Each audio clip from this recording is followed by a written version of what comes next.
Sleep. Uh, Pardon me if I sound terrible. I have a bit of a cold, so I will try to be intelligible.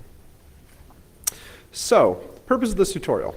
Why am I here giving a talk about optical networking at theoretically a routing and switching packet type conference? Well, everything we do on the internet largely revolves around fiber in some way or form. But most of the router jockeys that are out there, the people that are building most IP networks, really don't get that much exposure to it. They might work with it, but they're not optical engineers. So that can lead to a lot of confusion, misconception, errors, all kinds of issues out there. So the purpose of this presentation is really just to kind of touch on all of the major aspects of optical networking. So remember, I omitted all of the math. There's entire disciplines out there that focus on this specific field and with lots of math as to how you actually do large-scale optical planning, operation, theory. The purpose of this tutorial is really, like I said, just to kind of touch on every topic, make sure that people are educated in the general concepts of the space, make you aware of what's out there. But that's the gist of it. So the basics of fiber optic transmission. So what is fiber? Why do we use it? So really, fiber is a waveguide for light. It's just a piece of material that carries light from one end to another. So you put light in one end, comes out the other. It's most commonly made of glass or silica. It can also be plastic. Why do we use fiber in the first place? Well, glass is very low cost. It's very lightweight. It's very flexible. It's very high density. So you can build thousands and thousands of strands of fiber into a few inch cable.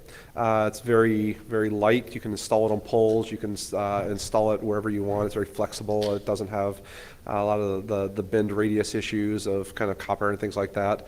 And it can carry a tremendous amount of information. So today, the kind of standard for what can we put over a pair of fiber, easy commodity thing you can buy off the shelf, sits at about 76.8 terabits per second on a single pair.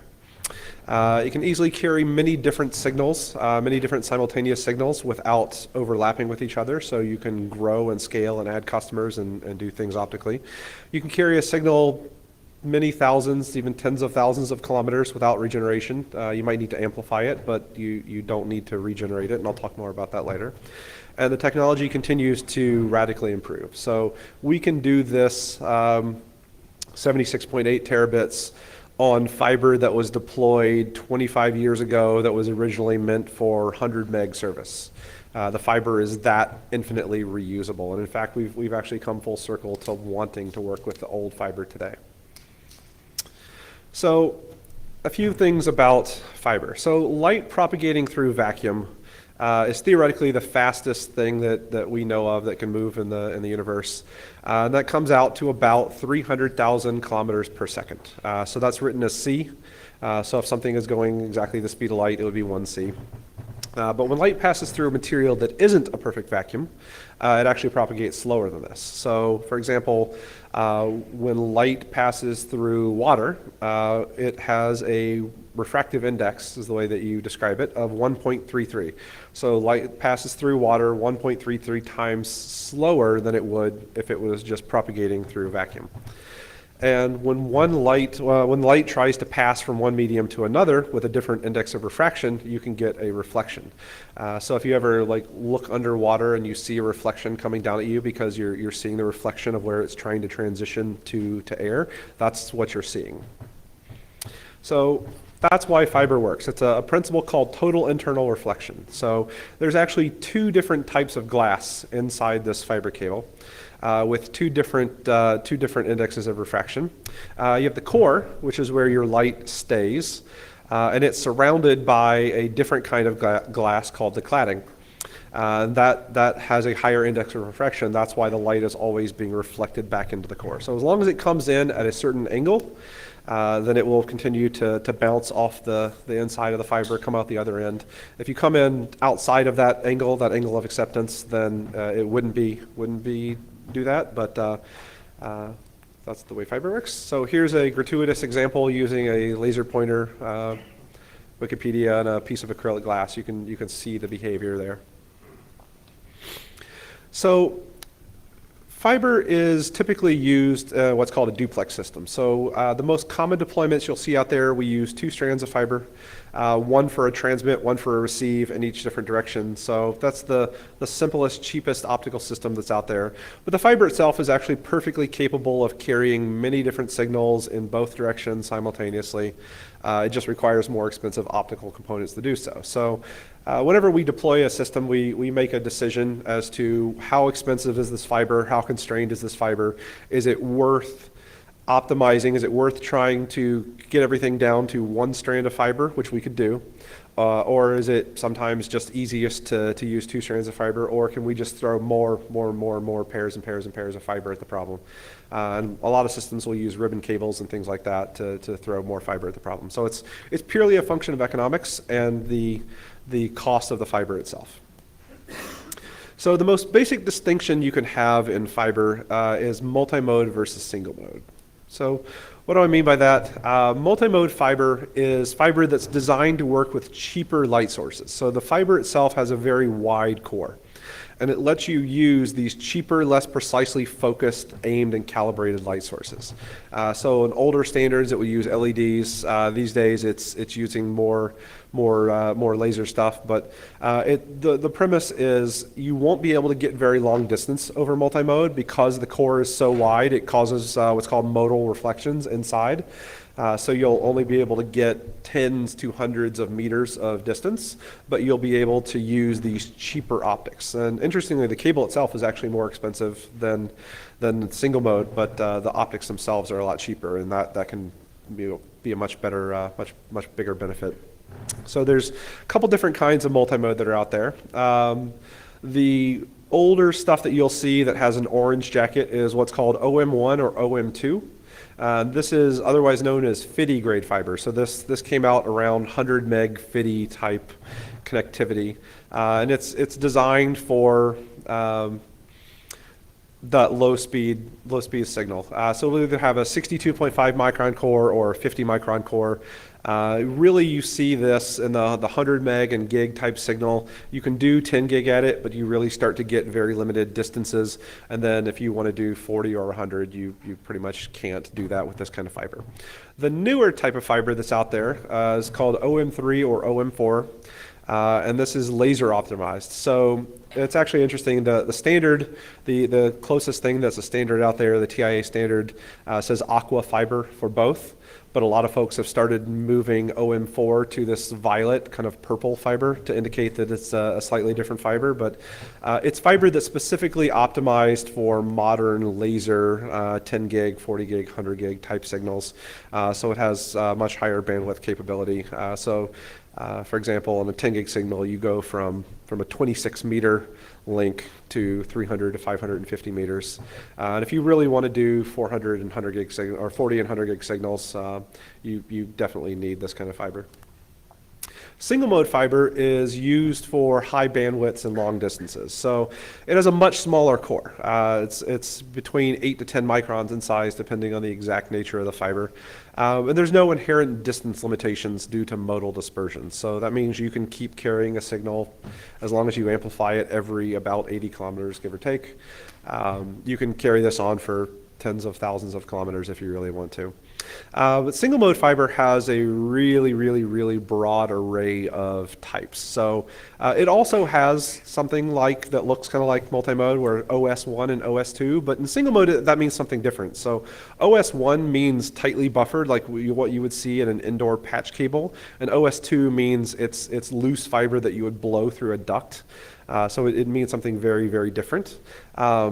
You'll also hear something called SMF28. That's one of the most classic fibers on the internet. It's actually a Corning product name.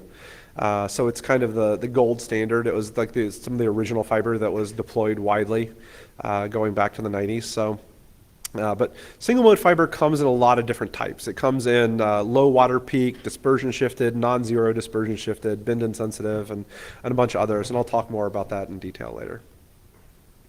So here's a diagram kind of showing you the difference, so you can see conceptually the size of the fiber and how the wider multi-mode fiber has more room for the light to actually reflect around and create modal dispersion inside there. But that's the comparison.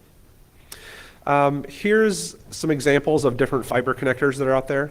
So this isn't the talk to go through every type of fiber connector, but just to give you an idea of some of the different ways that you can terminate fiber. Everything from in the things that stab in and lock in place to more modern things like LC, higher density things, MTRJ.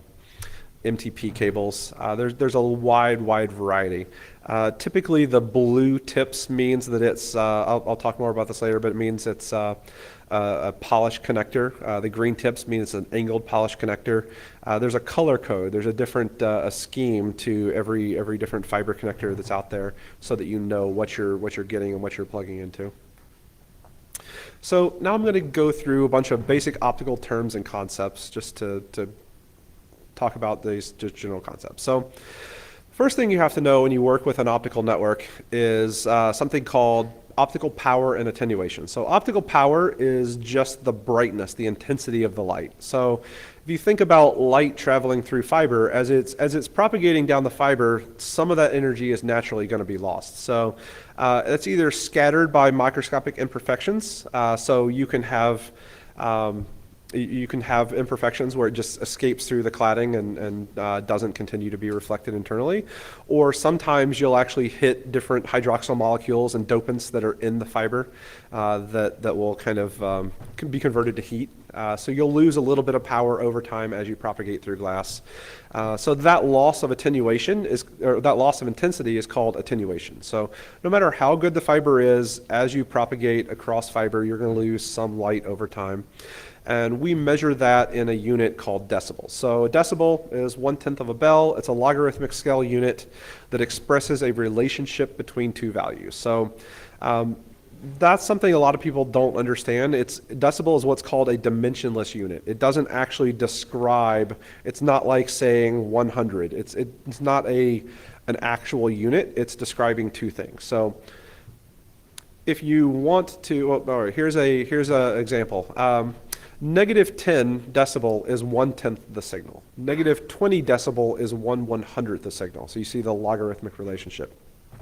Another really easy one, it's not quite as precise, but it's really close, is whenever something goes up 3 dB, you've doubled the signal. When it goes -3 dB, you've cut the signal in half. But remember, it doesn't tell you double of what. It's just that value. So if you want to express an absolute value, if you want to express this level of brightness, you need a reference. And in optical networking, we use something called a dBm. That's a decibel relative to 1 milliwatt of power. So 0 dBm is an absolute measure of brightness that is 1 milliwatt of power. So like I said, +3, you've now doubled that. You're up to 2 milliwatts. If you were at -3, you've cut that in half. You're at 0.5 milliwatts. But confusing these two is probably the single biggest mistake that you'll see in the field. You'll see people go out with light meters and be in the wrong mode and get the wrong value. So be very, very aware of which value you're working with when you look at these.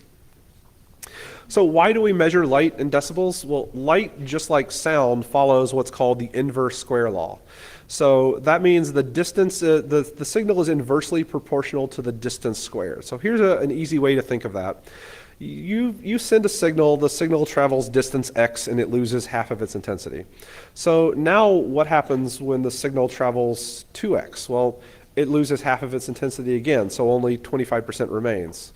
What happens when it travels 3x? So it loses half again, so only 12.5% remains. 4x, it loses half again, so 6.25% remains. If you use a logarithmic scale, it makes the calculations a lot simpler. So imagine, convert that into a 3 dB change. Now you could say that there is 3 dB of loss per distance x, and as you move 2x, 3x, 4x, you see 3 dB, 6 dB, 9 dB. It makes the elementary school math and it makes it easier on the humans to work with. That's the whole point of using a logarithmic scale.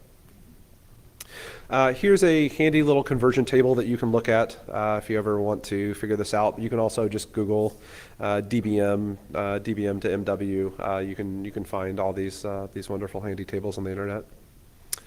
So another major concept when you work with optical is something called dispersion. So dispersion just means to spread out. So you have this signal that in some way is spread out, and at a certain point it becomes indistinguishable. You're not actually able to decode what you were originally trying to say. The two types of dispersion that we care about are chromatic dispersion and polarization mode dispersion. So chromatic dispersion is what happens when different frequencies of light propagate at different speeds through a non-vacuum. So this is actually the reason prisms work. This is the reason rainbows work. You're seeing the light spread out because they're propagating at different speeds depending on the frequency. And eventually you end up, after some amount of distance, where what was two clear pulses of ones and zeros now becomes indistinguishable because it's spread out. So chromatic dispersion is actually one of the biggest limiting factors in everything that we do optically. The faster your symbol rates become, the more this is impactful. The wider your laser line width, the more you care. And the worse the wider your line width, the worse chromatic dispersion affects you. And it affects you at the square of the baud rate. So typically, chromatic dispersion was the inherent limitation for all of our optical technology coming all the way up to 10 gig, and is still a major limitation as you look at things like 25 gig and 100 gig of consumed of multiple 25 gig signals. It's still a major limitation. We express chromatic dispersion in what's called picoseconds per nanometer. So that's the unit that you measure this in. The other kind of dispersion is what's called polarization mode dispersion. So this is what happens when one polarization of light arrives later than the other. So think about a fiber being a cylinder. Sometimes the fiber isn't perfectly shaped. Sometimes there's different kinds of stresses as the fiber is bent. As the fiber underwent different stresses as it was manufactured, it wouldn't be exactly perfect.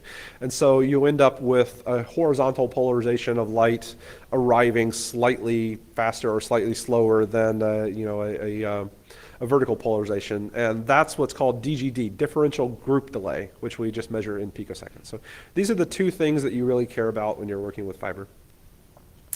The fiber optic transmission bands, the different frequencies of light that we use, there's a couple different ones. So 850 is one of the most common ones that you see used in short reach applications. So this is most of your multi-mode fiber runs here. These are all your short reach things.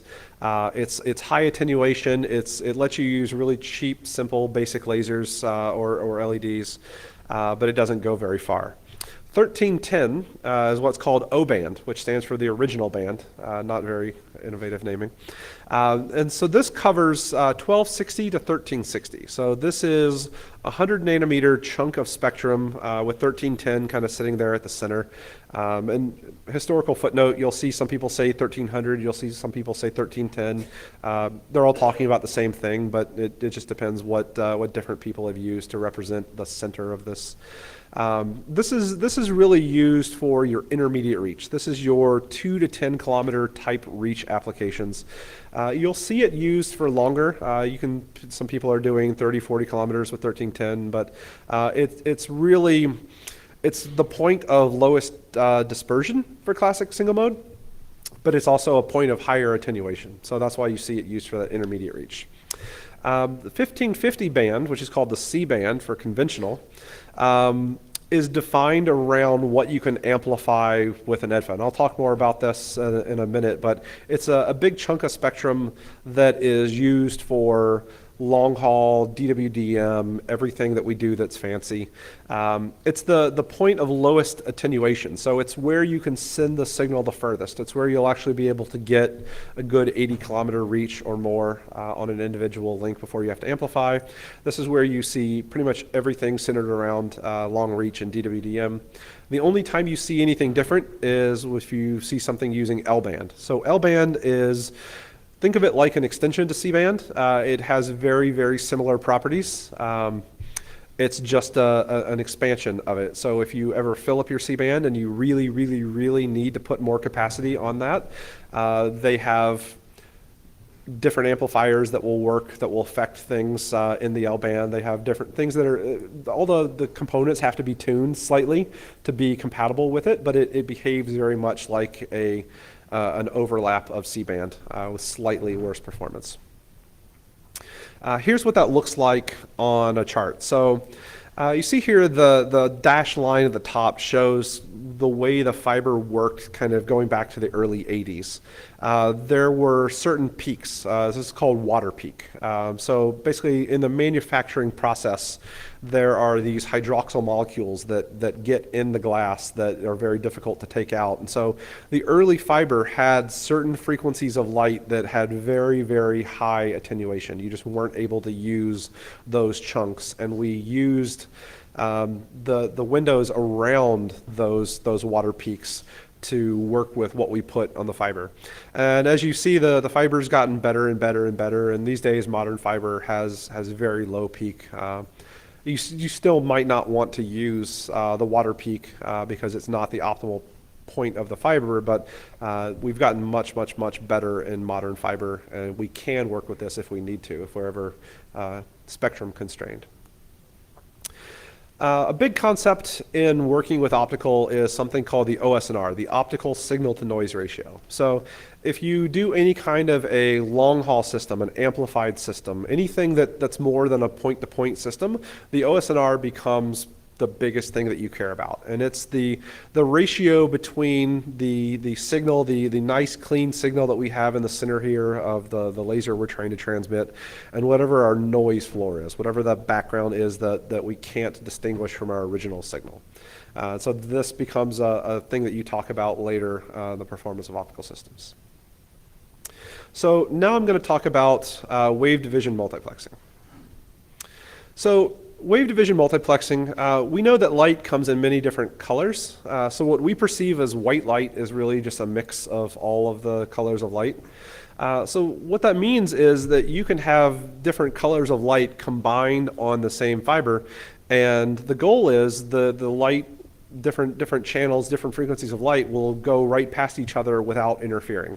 So you can have large amount of capacity built into the system by adding more and more and more channels as individual wavelengths, and then you filter it out on the other side, pick just the frequency that you want. That's the general concept of WDM. So there's a couple different ways that you can do that. The most basic way is something called CWDM, which stands for coarse wave division multiplexing. And that's loosely used to mean anything that's not DWDM. It means a lot of different things to a lot of different people. So one popular name is there's 8 channels with 20 nanometer spacing, so like a 1470, a 1490, a 1510. That's a really common thing that's been running around the industry for a while. If you use low water peak fiber, it actually adds another 10 channels, so you can have 18 total CWDM channels that you can work with. It can also be used to refer to something like a 1310, 1550 mux, where you just take these two really simple common frequencies, put them together, and call that CWDM. Or as friends of mine have called it, GWDM, ghetto WDM. Dense wave division multiplexing is a lot more standards-based. So there's an ITU grid that defines the exact channels, the exact frequencies. So within C-band, there's a couple different channel sizes that are common. So you have 200 gigahertz, which would give you a 1.6 nanometer spacing. So there's going to be 20 to 24 channels. 100 gigahertz, which is still pretty common, 40 to 48 channels, all the way down to 50 and 25. So the reason for this, this has evolved throughout the year. So 200 gig is pretty uncommon these days. You have to go out to like the obscurest parts of the internet to still find this. This is kind of 2000 era, very old, very antiquated technology. 100 gigahertz is still very common for DWDM in the metro. So lots and lots of systems use 100 gig tunable. Gives you, so when I say 40 to 48 channels, 48 is what actually fits into C-band. And what ends up happening is either you can't fit 48 connectors into a 1U, so people just shave it down to 40 because that's all that fits. Or they'll leave off a couple of bands because they'll also sell products where they'll say, here's an 8, an 8, an 8, and an 8, and they'll leave a channel empty in the middle so that you can stack those multiple 8s. So that's why if you really wanted to push it, you could go all the way to 48, but a lot of products that you see out there are built around something like 40. The 50 gigahertz systems are still the most common, widely deployed commercial long haul. So if you any kind of a long haul system, any kind of an external transponder, any kind of you go to an Infinera or a Sienna, those are the systems that are still the widest deployed and still going in today. 25 actually was used briefly as we were moving our way through technology. We were getting denser and denser and denser.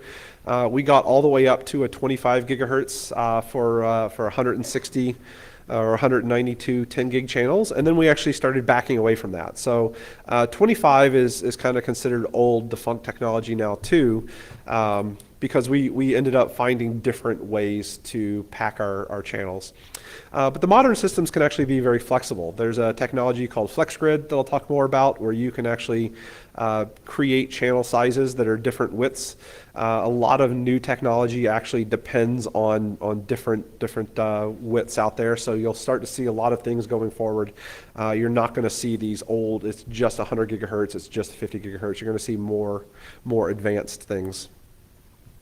So here's a little diagram showing a channel size comparison here, just to put it in perspective what a CWDM channel looks like with 4 or 8 or 16 of these versus 80 channels in a 50 gigahertz system in C-band, and what another 80 would look like in L-band. So you see the DWDM channels are much tighter and smaller. So what are the advantages to this? Why do we have these two different systems? Well, CWDM, it's not that the laser is actually any narrower. It's not that the signal itself is wider or narrower. The width of the signal is actually proportional to the baud rate. So as we move like from 1 gig to 10 gig to 40 gig, that increases the width, what's called the line width of the laser, but whether it's a DWDM or not actually doesn't make the signal any wider. The reason that it's a wide channel is because we get to use cheaper cooling systems. So as the laser heats up, it'll move this way. As it cools down, it'll move this way. And because we have this very wide channel, it really doesn't matter where it falls. It still fits in there. The DWDM systems are just more expensive from a cooling perspective.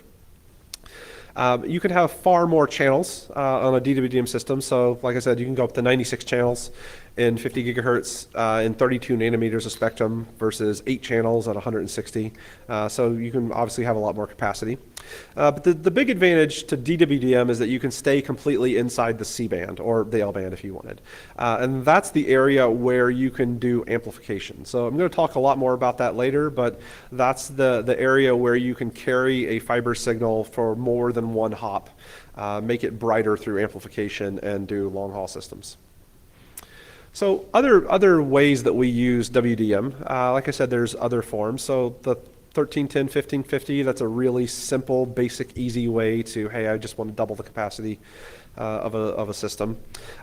You'll see a lot of multi-lane gray optics. So the way this works is as we move through new technology, as we move from 10 to 40 to 100 to now 400, whenever we create a new technology, it's actually very hard to do a single serial channel. So when 10 gig first came out, it was incredibly difficult to do a native 10 gig signal. So we actually created an early version of 10 gig called LX4, and all it did was run 4 different 2.5 gig waves inside.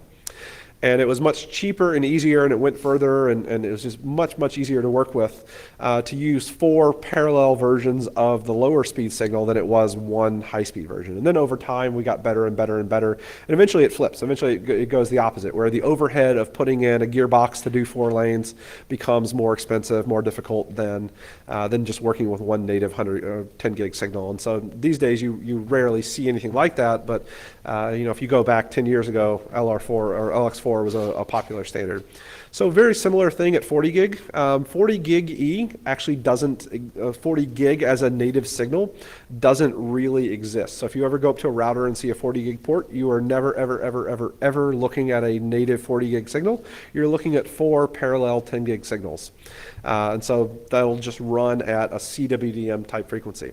Similar at 100 gig. The most pervasive 100 gig standard right now, actually, ironically, LR4 is not the most pervasive. It's actually only like 8% of the market. But from a router perspective, the ones that we see as network operators building the internet, LR4 is the most pervasive standard, is actually 4 different lanes of 25 gig. Because that's much, much cheaper and easier than FR1, which is the single lambda version of it, and will probably continue to be so for another 18 months, 24 months, something along those lines. But 3 years from now, eventually we're gonna cross a point where all of our LR4 goes away and we move to a single 100 gig lambda.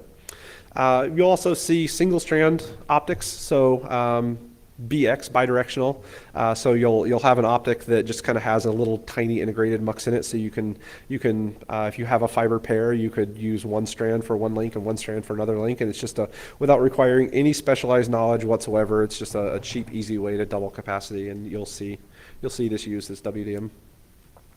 So some of the WDM channel terminology.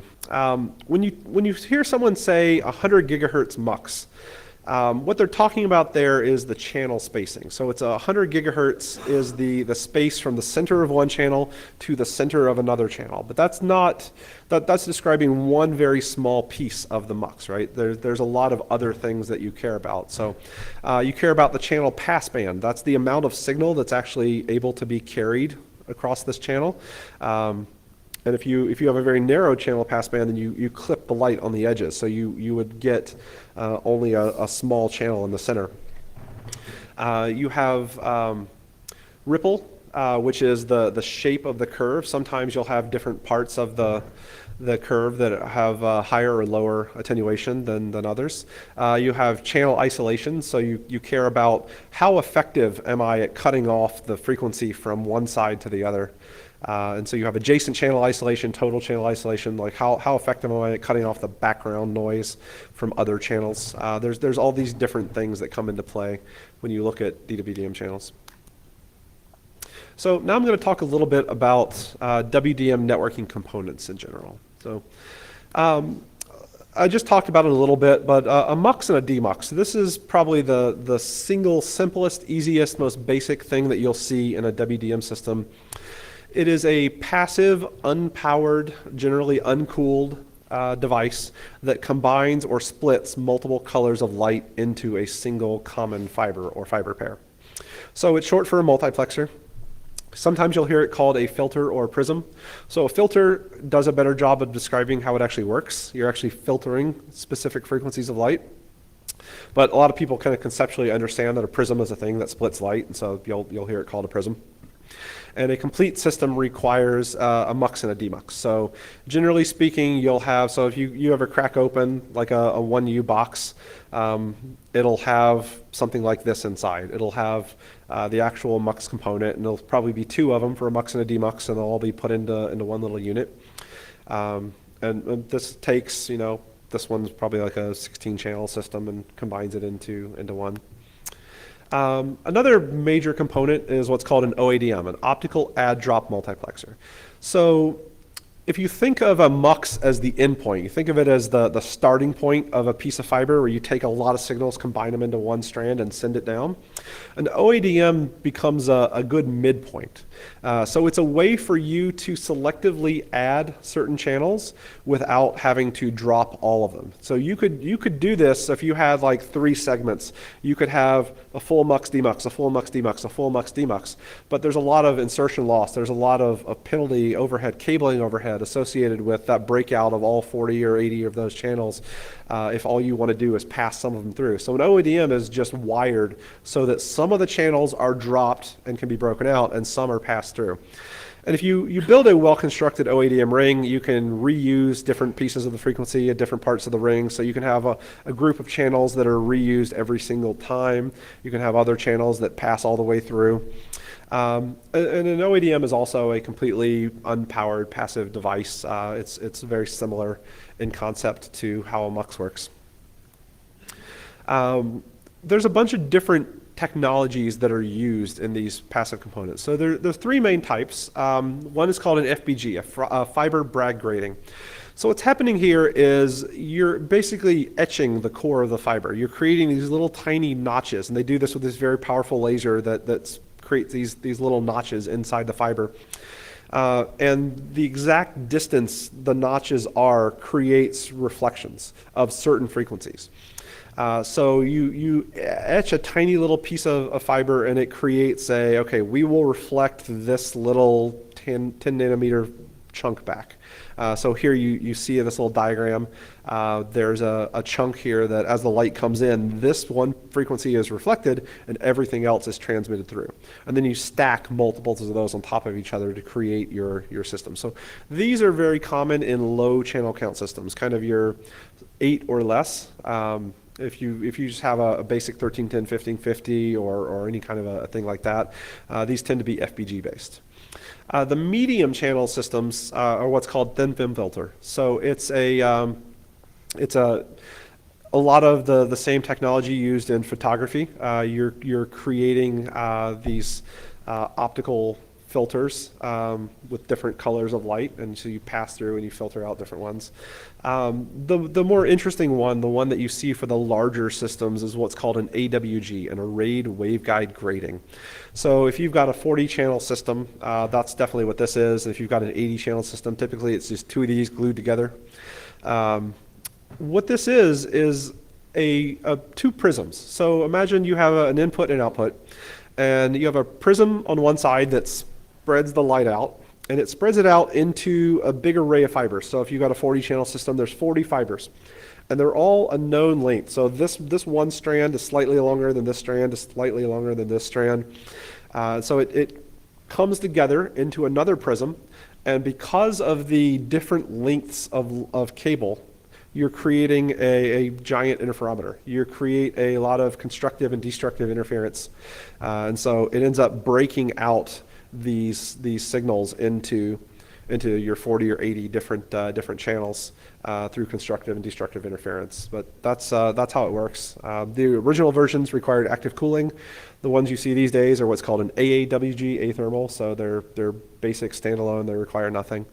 And that's what you'll see in most of those systems. So another thing you'll deal with is what's called a reconfigurable OADM, or a ROADM.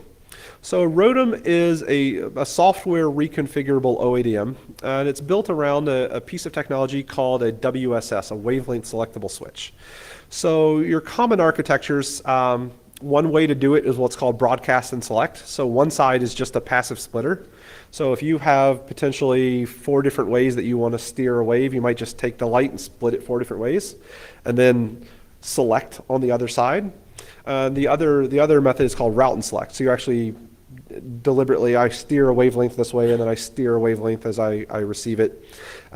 These require a lot of amplification, but it lets you build, I'll talk more about this in a second, but it lets you build more complex, more interesting architectures.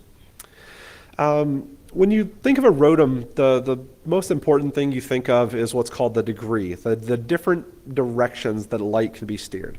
So here's an example of what would be a 4-degree ROADM. You have a north, a south, an east, and a west that you could potentially steer the traffic, plus a local add drop. So you can, in this node, I can inject traffic and I can steer it one of these different directions. So I could create new light and send it out link 1 or link 2 or link 3, but I can also say I want channel 31 from direction 1 to go to direction 3. I can stitch these together.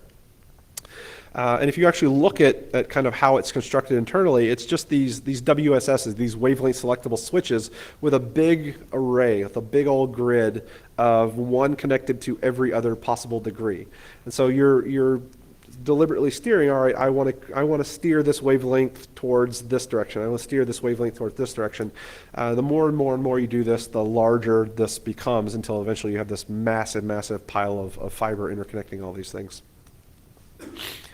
So if you think about a fixed OADM, or otherwise called a FODEM, or just a classic OADM, you can create these optical connections between nodes at any point. So you could build a ring like this. You could just run fiber in a ring, and you could arbitrarily say, I want to connect node 1 to node 7, but it's static. This has to be created when you design the original channel plan and the device that goes in. If you ever want to change that, you have to go out and swap your hardware, so it can be time consuming. It requires a lot of man hours to plan and support. So if you really want to figure out your optimal channel plan, you have to put some time and effort into figuring that out beforehand. But it's really cheap. It's really simple components. It's really cheap. It's very little effort goes into it. There's very little loss to the whole system. A ROADM lets you dynamically connect to any point. So once you deploy a ROADM, you have complete flexibility. You can build any optical topology you want. You can connect any point to any point optically. You can do it all in software. You just log into a device, and people build GUIs around this, so you don't need any specialized knowledge whatsoever. But it's all built on very expensive, very complex pieces of equipment, both in terms of cost and in terms of optical performance.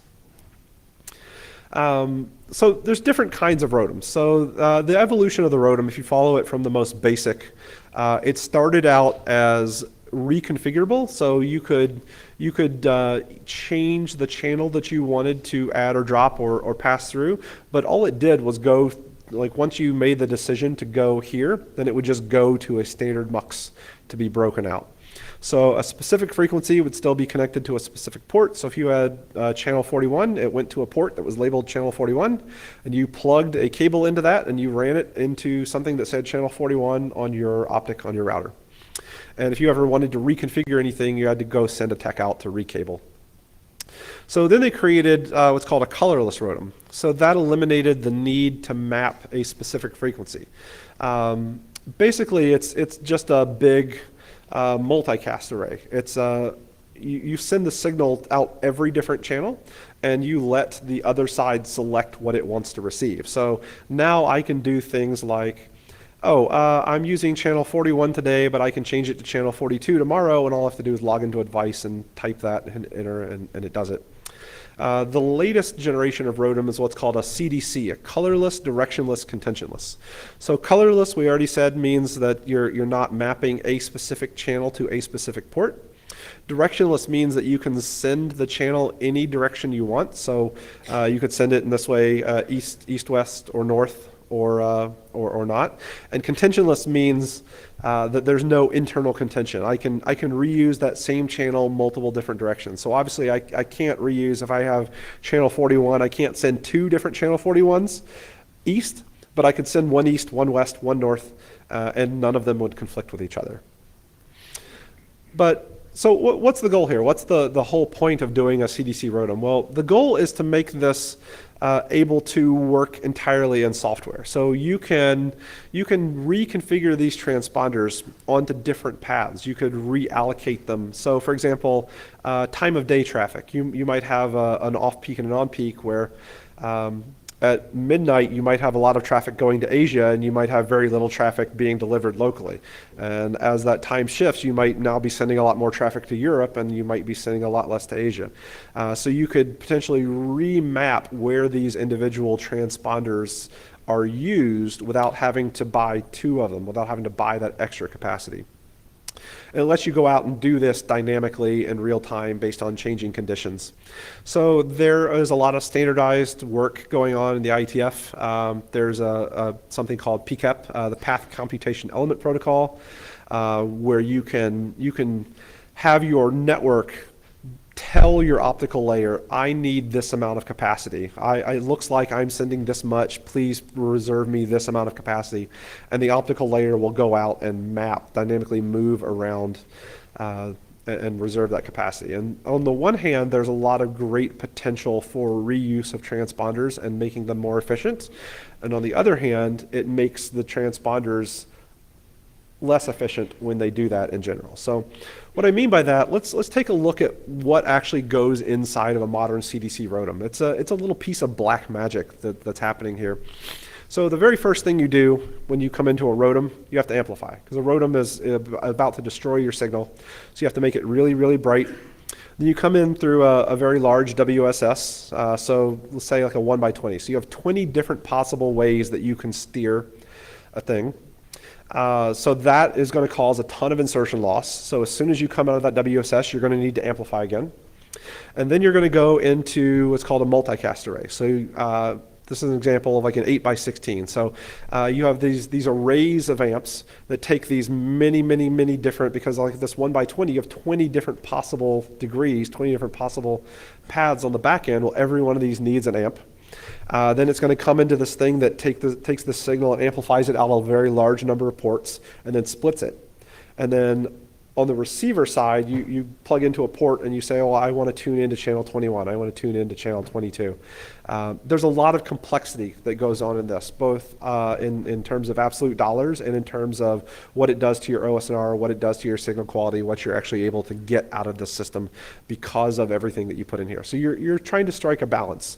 Do you want that flexibility, or do you want to optimize for performance and cost per bit? You have a concept called DWDM super channels. So what's happening here is, imagine what happens if you want performance that you can't actually get out of a single carrier. So here's a simple example. Say someone came to you and said, I need 1 terabit Ethernet. How do I do this? We don't have a technology off the shelf that does that in a single carrier. We just don't, right? It would be this massive 320 gigabaud, 375 gigahertz wide. We don't have it. It doesn't exist. You could do it in 2 different carriers. You could do it as 2 different 160 gigabaud systems, or you could do it as 10 different carriers. So something that we absolutely have off the shelf that's been around for many years is 10 by 100. But what'll happen is you'll take those 10 different 100 gig carriers and you'll cram them together into a super channel. So sometimes you can just get more efficient about the channel packing, or you can just think of it logically as a single. You never had the ability to pull a single one of those out. It only behaved as though it was one larger channel, but it's actually a super channel of many different subcarriers inside that operate at a level that we actually have the technology to do. There's been a lot of evolution through the years on that. So the way that it used to work is we had these different shaped signals and different line width signals depending on the baud rate that we were sending at, and we would kind of cram them into here's a 50 gigahertz grid, whether you want it or not, and it doesn't really matter how much your channel consumes. It's going to fit in here. It's going to be lumpy. And the more modern evolution is that these different signals, you can actually have a system called FlexGrid that adapts to it. So you can dynamically tune your channels to the actual carrier that you need to pass. So you can be more efficient in packing your bandwidth. You can do newer optical technologies that are able to do more with higher baud rates, and I'll talk more about that later, but there's a lot of advantages to that. There's a lot of disadvantages because primarily the only way that you access a FlexGrid is through a very complex ROADM. So you have to strike a balance as to whether you really care about that spectral efficiency or not. So some more optical networking components. DCM, dispersion, you'll hear this said as either DCU or DCM, so either dispersion compensating units or dispersion compensating modules. Both are used interchangeably, and I use them both interchangeably all the time. So basically it's originally started out as a big spool of fiber in a box. And it was designed to cause dispersion that was the opposite direction, the opposite slope of the transmission fiber. So imagine you run through 80 kilometers of fiber out in the field, you get to the end, and then you run through a spool of fiber that's designed to cause dispersion the opposite direction. It's designed to squish the signal back together. And by the end of it, you come out and hope that you're pretty close to what the signal was originally before you put it in there. That's effective. The original designs built around this dispersion compensating fiber added about 20% to the fiber distance because you have these big spools. So that caused latency. And the newer designs were based on FPGAs. So you actually had a small fiber Bragg grating that created the same effect that had lower latency. But this had to be specifically mapped to your channel plan. It doesn't align well with channel. So you actually still see both systems that are out there depending on what you're actually trying to accomplish. There's a component out there called an optical switch. So basically this is just a way to steer light at a purely optical level without having to go from optical to electrical to optical. You're able to steer light. So one way to do this is with what's called 3D MEMS, is these tiny microscopic mirrors that are electrostatically controlled, and you can aim the mirrors. You can say aim this way, aim this way, aim this way, and you're able to steer the light from port 1 to port 2 to port 3. So these things are very popular in automated cross-connect systems. So people who don't want to go out there and run structured cabling and go plug a cable in, they can just do this remotely through software. And they're also commonly used in lab scenarios. So if you reconfigure things on a regular basis, it's a lot easier to do it in software than it is to go send a tech out there to move cables around. A WSS I talked about earlier, a wavelength selectable switch, is the component that lets you route an individual wavelength. So the first generation ones were built on these 3D MEMS technologies. The newest ones are actually built on what's called LCOS, liquid crystal on silicon. So it kind of functions similar to, remember the old projector TVs that we used to have before we had flat screens everywhere? It's a very similar kind of a concept. There's a lot of advanced engineering that goes into breaking these things out and having these LCOS filters that can filter specific frequencies and then send it in the direction that you want to go. That's why these tend to be these very expensive, very advanced components. A circulator is something that you generally don't see as an end user, but it's often a part of these internal components. The way a circulator works is light comes in port 1, it goes out port 2, light comes in port 2, it goes out port 3. So if something is reflected, it'll go out one port, and if something is not reflected, it'll pass through another port. So here's an example of how you make an OADM using an FPG and a circulator. You etch an FPG, you create this piece of fiber that has these small etchings in it that will reflect a certain frequency of light. And by using the two circulators on either end, if it's the frequency you care about, then it's reflected and it's dropped or added so you can have a local breakout. And if it's not, then it's passed through harmlessly and continues from one fiber to the other. An optical splitter does exactly what it sounds like it does. It splits a signal. So some of the most common examples, you've got a 50-50 splitter. So you'll often see this used in your really simple basic optical protection. For example, here's two fibers. I want to take this signal and send it down both of them. Put a 50-50 splitter in front of it. You send the exact same light, both different directions. And you have a small optical switch on the other side that's generally just looking at power. So it says whichever one has the brightest signal I'm going to use, and if I suddenly see the signal go away, then I switch to the other one. So it's a really, really easy, cheap way to protect a whole bunch. Potentially, I mean, this could be 76.8 terabits of capacity that you're protecting with a single device to send two different fiber routes.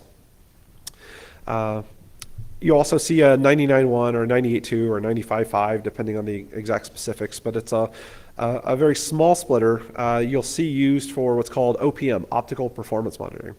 So what happens here is you split off a very small percentage of signal and you send it to a spectrum analyzer. So now you can look at it remotely and you can actually say, what's actually going across this fiber? Is my OSNR good? Are my channels good? Are my power level good? You're able to look at the whole thing from a sample point where you have a small splitter. And a lot of muxes and things like that and amps will have these little monitor ports built in. You also have a 1x-n splitter. So this is used in like multi-point distribution. So for example, cable TV. What you'll have is like a 32x splitter. So you take the same signal of light, you amplify it so it's really bright, and then you split it 32 times and you send it to different distribution points because you're sending the same signal to many different places. So optical amplification, this is its whole giant topic about this. So amplification is how you increase the intensity of a signal in a purely optical fashion. You're not regenerating the signal. There's no electrical components that care about ones and zeros. You never decode the signal. You just make it brighter. There's different types of amplifiers that do this, and there are different names for the designs depending on where they're at in the system. So the three most common types for where they're at in the system are the booster, the preamp, and the inline. So the booster does what it sounds like. It makes a bright signal brighter. So it's generally used when you're trying to transmit and you want to make this as bright as you possibly can before you send it out so you get the best performance. A preamp is used to kind of precondition the signal before you receive it. So it takes a weak signal and makes it brighter. It's optimized for low input powers and to do this with minimal noise. So you use that at the end. And an inline amp is something that kind of strikes a balance between the two. So you might use that if you're not breaking out a signal, you're just passing through. Here's an 80 kilometer span going to another 80 kilometer span. You might use an inline amp that's striking the balance of the two. So two different kinds of amplifiers out there. The most common one, the most pervasive by far, is what's called the EDFA, the erbium doped fiber amplifier. So the way this works, you have a small piece of fiber. It's generally like 1 meter, 2 meters, and it's doped. So in the creation of the fiber itself, there's 1 part per million of erbium ions that are in here. And you inject another laser into it. So you come along with a specific frequency of laser. So for EDFA, it happens to be 980 and 1480. And you inject this pump laser into the doped fiber. What happens is the pump laser comes along and it hits these erbium ions and it bumps the electron into an elevated state. So you move up to a higher energy state. And then when the C-band frequency, when the signal that you're actually trying to transmit, when one of those photons comes along and hits that excited erbium ion, it causes it to emit a clone of the photon and to drop back down to the lower energy state. So that's all that's happening. The reason for the two different pump lasers is that's a way that you can pump the most amount of power into the system. There's two different states. So one's called the unstable state. So you can pump at 980 and it goes all the way up to the second level, and then it immediately falls back down to the first. If you pump at 1480, you go to the quasi-stable state. But you elevate this electron. A good photon comes along, hits it, emits a clone. You've left with a brighter signal. So why can't we do this forever, right? This sounds genius. This is amazing. Why do we need to ever do anything else? Well, if you don't, so when you get to this good state, you have about 10 milliseconds is the magic window of which you have for a good photon to come along. If a good photon does not come along within 10 milliseconds to hit this excited erbium ion, then it will spontaneously decay and emit what's called ASC, amplified spontaneous emission, otherwise known as noise. Once you emit this noise, it's completely indistinguishable from your original signal. There's no way you can ever tell the difference. There's no way you can decode it. Here's an example of a graph showing here's two good clean signals and how high they are. There's nice laser peaks, but you see that big curve of noise there. That's all junk. That's all stuff that you didn't want in your signal that has no actual signal transmitted in it. And after you do this enough, eventually you become completely indistinguishable again. So this diagram, what I'm trying to show is one of the things that people don't understand is the input power directly relates to how well your output power will be. So in this example, if I were to let the signal go 5 dB before I amplify it, so that's this top blue line. If I was to let the signal go 5 dB, amplify it, and then go 5 dB again, and then amplify it, and then 5 dB again, and amplify it, and I did that 10 hops, I would finish those 10 hops almost the exact same OSNR. So if I started with a 24 dB OSNR, I'd be at like 23.9. The lower you let the input signal get before you amplify it, the higher a proportion of time there is, the greater the chance that those 10 milliseconds expire. the good photon doesn't come in, and you emit noise. So the lower you let it get, the weaker, the less you're able to continue this. So in an ideal world, you'd be able to amplify constantly. You'd be able to amplify every 10 kilometers. Problem being that's really expensive and really difficult to do. So we try to strike a balance. We try to amplify enough to not let the signal be degraded, but you could let it go to 120 kilometers, but even though you amplify the signal and even though it comes out bright, because you let it get so low first, you've added a lot of noise to the system. The other kind of amplification besides EDFA is called Raman. So Raman amplification works on a principle called stimulated Raman scattering. It's actually a bad thing when it happens unintentionally, but if you use it intentionally, it's a good thing. And the way this works is you actually use the fiber itself. You use the transmission fiber itself as the gain medium. So in an EDFA, it's what's called a lump design, right? You have this little tiny spool of fiber, and you come in, and after you leave this spool of fiber, the signal is brighter. In a Raman system, you actually put a pump laser onto the transmission fiber, and it makes the signal brighter as it's propagating. As it's coming to you, it gets brighter. And the best way to do Raman, because of this effect, is what's called counter-propagating. So you actually send it backwards. So if the good signal is coming this way, you send your Raman pump this way. So here's what this looks like from a function of energy transfer. So you have your probe, your good signal coming this way, and you have your Raman pump laser going this way. And SRS, the stimulated Raman scattering, is actually a power transfer. You drain the power from one frequency and you transfer the power to another frequency.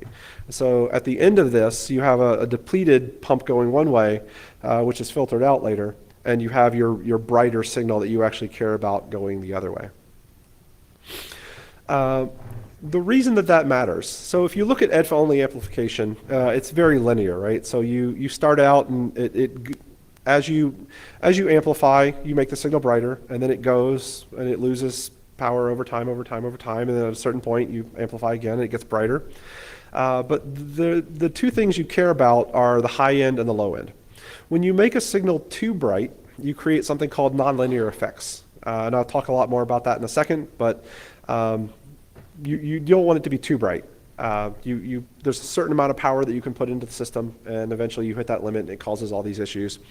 And like I said before, you don't want it to be too weak either. If you let the signal get too low, then when you amplify, you create all this noise, and you lose your OSR. You're never able to recover the signal that you put in. If you use EDFA and Raman together, here's what happens. On the one end, you don't need to transmit as high. Because I've got another form of amplification, I don't need to, so the black line was what I had to do when it was an EDFA-only system. I had to start out high. I had to start out so high that I went into this nonlinear zone. Now I don't need to. Now I can use an EDFA, but I can use it at a lower power level, so I stay out of the nonlinear region.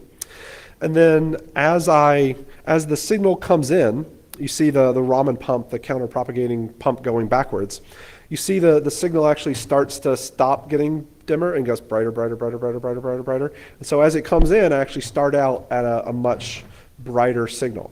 So now I go into an EDFA again, but I've done it at a better way. I've done it with a brighter signal, so my EDFA is more effective, so I'm able to carry that signal a lot further. And the combination of these two is very, very effective, and much more effective than either one used independently.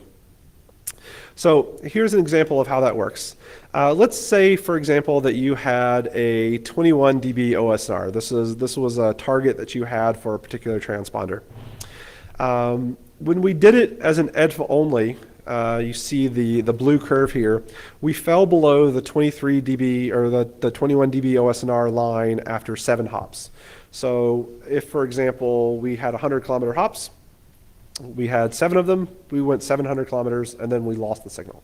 So we would not be able, if a customer came and said, I needed an 800 kilometer signal, we wouldn't be able to do it with this kind of a transponder. If you look at the performance gain of using EDFA and Raman, we take it all the way to 2,000 kilometers. We can go now to 20 hops of the exact same kind of distance and still keep that really high signal quality. and still send that signal. So it's a tremendous, tremendous win in terms of performance over distance. When you amplify, you also have to balance the power. So these amplifiers are creating their own unique issues. You don't want a situation where one channel is significantly brighter than the other one. It would cause OSNR issues.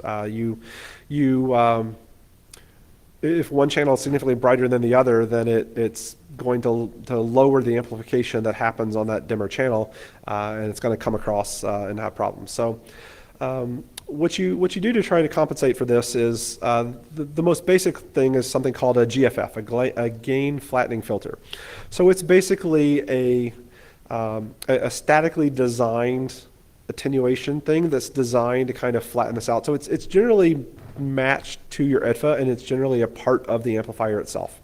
So what actually comes out of an EDFA might look like this, right? One channel is significantly brighter than the other, but inside of the EDFA, it has a filter that tries to flatten that out so that all the channels are consistently bright. And a lot of what you do in a complex optical network is make it brighter and then make it dimmer, and then make it brighter again and then make it dimmer. So you play this battle back and forth trying to keep everything balanced. And you can do this with a static map for quite a bit, but eventually you hit a point where you need to do what's called DGE, dynamic gain equalization. So that means you need to have something that actually intelligently, without trying to be statically mapped at manufacturing to the EDFA, tries to rebalance, all right, this one needs to come 1 dB down, this one needs to go 1 dB higher. Generally that's done with a ROADM. In a complex ROADM network, you'll see often like every 7 hops, something like that, 6 or 7 hops, you'll see a ROADM put in just to do channel equalization, even if it doesn't need to steer a frequency. Amplifiers are also limited in their total system power.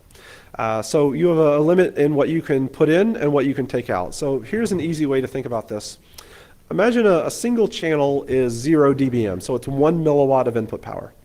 If you have 40 of those channels, it's actually 40 milliwatts of input power, or 16 dBm of input power. So if your amplifier's max input power is -6, and you run all 40 channels, that means you have to, the signal has to be -22 before you can amplify it. And if it gets any brighter than that, you would saturate the amp. So you have to design, if you want high channel count systems, you are automatically forced into low powers, waiting for your EDFA power to get low before you amplify. The more channels you add to the system, the less power you can have on any individual channel. And so many systems, if you want to optimize, if you really want to optimize for performance, cutting channels out is a great way to do that. If you cut it from 80 channels to 40 channels or 20 channels, every time you do that, you make it double the potential OSNR, double the amount of signal that you could actually transmit per individual channel to a certain point. And this also happens as you change channels. So imagine, for example, you had a pop, you had the power go out in one of your locations. And so suddenly a whole bunch of channels are knocked offline. That directly changes the optical power that's inside the system. So a good EDFA needs to react to this. So even the basic ones will have a feedback loop and will look for power changes and will control how much they adjust their gain. And the best EDFAs will actually communicate. They'll have an OSC, they'll have a control channel that talks to the other EDFAs further down the line to tell each other what they're seeing about the line conditions and to work together to affect the signal. Some more optical networks and concepts, because a few more. Forward error correction. So this is very, very important in everything that we do from how do we actually encode data on the line. So FEC is a way to add extra redundant information so that you can computationally recover from it on the other end. So think of it like RAID 5 for your wave. You add a little bit more signal. So for example, a 10 gig signal, a 10 gig E signal is 10.325 gigabits. Well, if you bump it to 11, if you bump it 7% overhead, you can actually take that same signal and now carry it 120 kilometers instead of 80, and still decode the signal on the other end. So this really matters when you're working with legacy DWDM systems because it's generally not practical to go out and move the amp sites. If you could deploy a system where, great, we could double our capacity, we could cut our cost in half if only I could go move every one of my huts so that they were 70 kilometers apart instead of 80. It doesn't work that way. You've got to work with what you have. So FEC ends up being really critical in making that possible. And there's a couple generations of FEC that we've worked with. So the first gen is something called RS FEC, Reed-Solomon FEC. And it's really simple, really straightforward. This is the one that you see kind of baked into many modern protocols. So like if you do 100 gig SR4, it's built in there using RS FEC. And it's a 6% overhead, and you get about 6 dB of net coding gain of improved OSNR that you were able to work with. You can go 6 dB lower and still decode the signal than you would have if you didn't have FEC. There was a second generation FEC called eFEC, where they added slightly more overhead and got slightly better performance. The modern FEC actually adds a lot more overhead. So it's something called soft decision FEC. It doesn't actually for sure tell you whether something was a 1 or a 0, but it helps influence the coherent transponder. And I'll talk more about that later, but it informs the DSP what part of the constellation, what it was you were trying to decode. And so it uses a lot more overhead, but it gets you, 1 to 2 dB gain in OSNR can be hundreds of kilometers, right? It can be a massive increase in performance. So this is the modern version is all built around soft decision FEC. And like I said, FEC is key in things like 100 gig SR4 and all kinds of things that we use and think of as client optics actually have FEC built into them or required on the host board as a part of the protocol. So here's kind of an example of how that works, right? So the blue line is what would happen. So it's your bit error rate versus your OSNR. So as your OSNR gets lower and lower and lower as you go to the left, your bit error rate gets higher and higher and higher. If you were to lose, you come down to 10 dB of OSNR, your bit error rate is 10 to the -3. That's terrible. You're getting a huge number of the packets have errors, and that wouldn't be a usable signal. But if you have a good modern FEC system on it, you're able to go all the way down to 9 dB before you hit this cliff and you start to lose your signal. Why is this not working? Did my battery die? Oh. It's tired. Oh. Okay, come back. All right. So another concept is called OTN. So G.709 or OTN digital wrapper technology.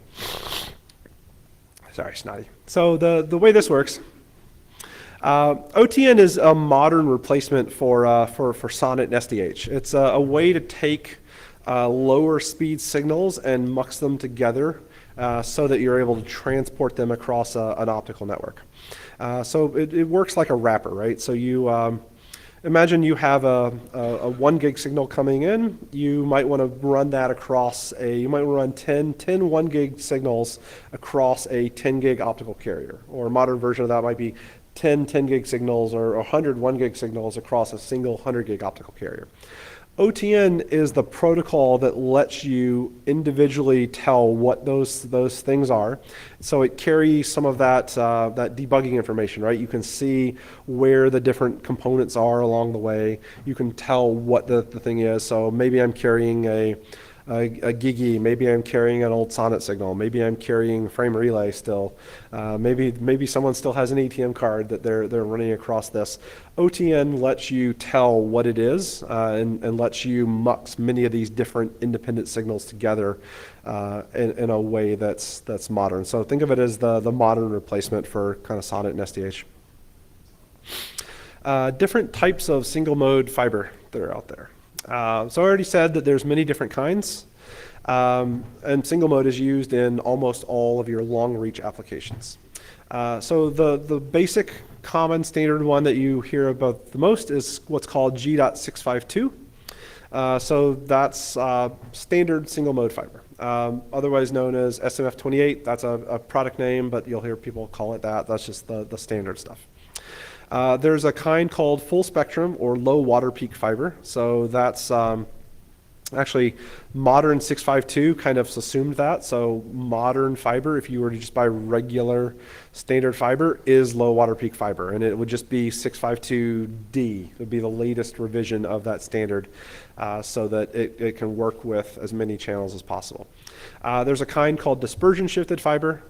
There's a kind called cutoff shifted low loss fiber. So that's your submarine cable type systems.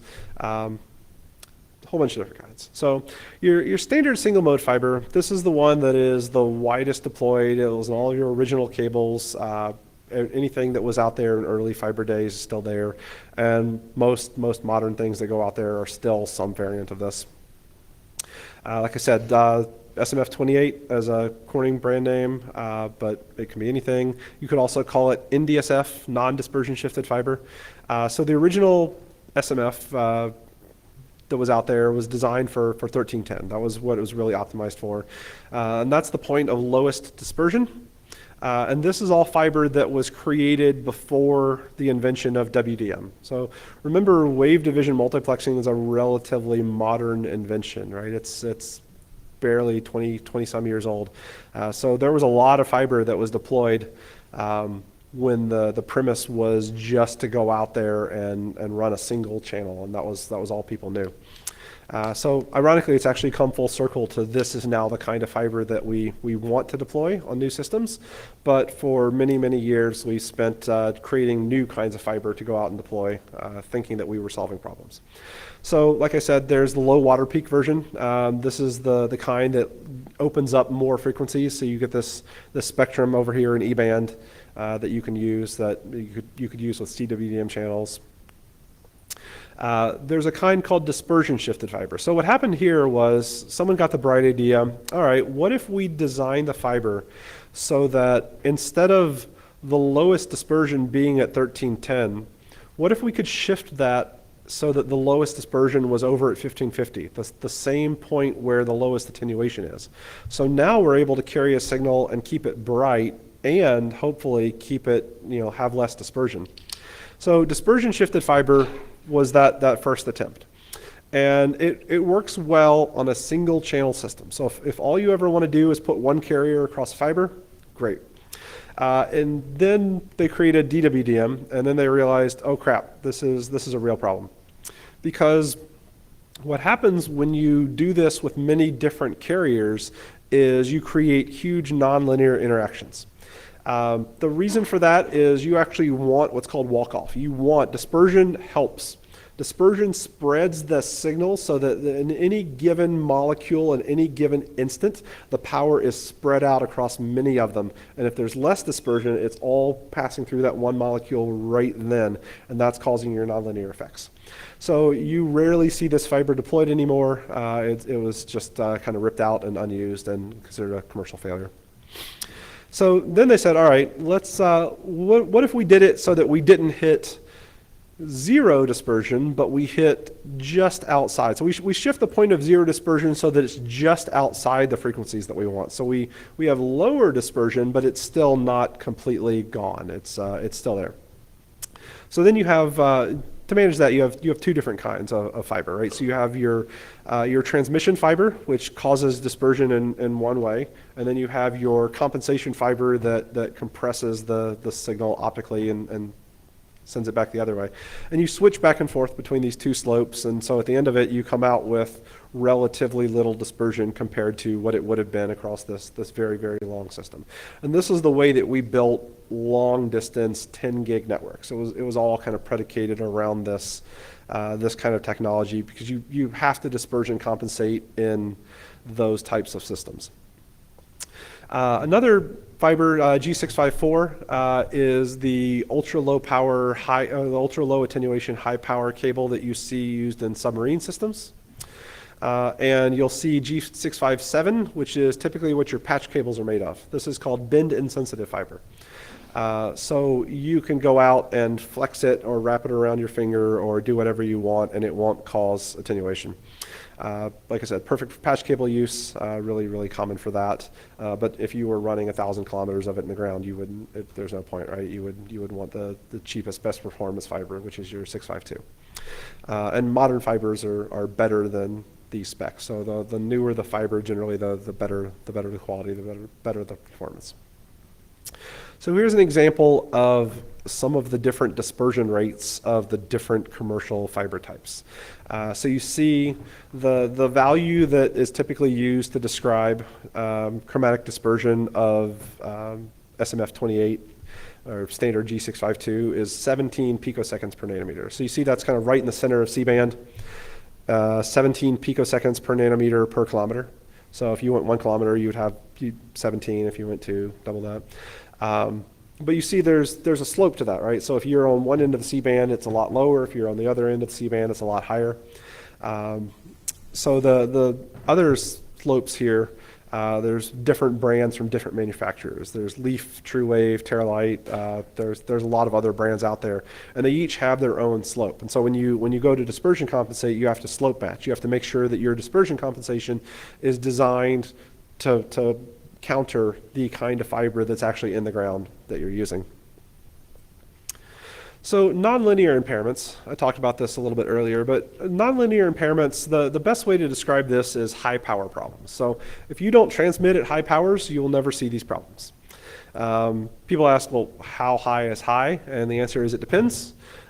Generally speaking, you start to see right around +4 dBm per carrier. That's where you're into the nonlinear zones, right? So if you keep your power less than that, which if you just run, even if you run an 80 kilometer DWDM system from your router, you're probably going to launch at like a 0 or a +1.